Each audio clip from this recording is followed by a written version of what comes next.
بسم اللہ الرحمن الرحیم۔ انسان کی تباہی کا اصل سبب۔ آج یہ سوال آپ میں سے ہر شخص کے لیے ہے کہ دنیا کے تمام انسانوں کے لیے کہ آخر ہم انسانوں کی زندگی سے امن چین کیوں رخصت ہو گیا؟ کیوں آئے دن مصیبتیں ہم پر نازل ہو رہی ہیں؟ کیوں ہماری زندگی کی کل بگڑ گئی ہے؟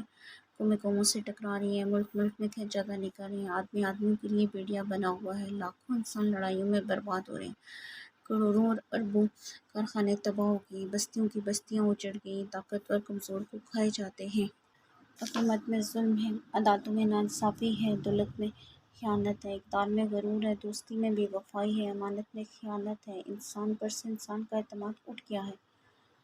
آدمی کے بچے لاتعداد گروہوں میں بٹے ہوئے ہیں، ہر گروہ دوسرے گروہ کو ظلم، ناانصافی، ہر ممکن طریقے سے نقصان پہنچانے ثواب سمجھ رہا ہے۔ یہ ساری خرابیاں اگر کسی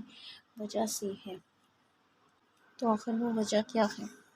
خدا کی خدائی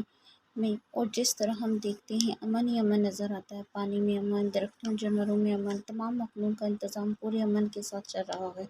کہ فساد کا نشان نہیں پایا جاتا، مگر ایک انسان ہی کی زندگی کو اس نعمت سے محروم ہو گئی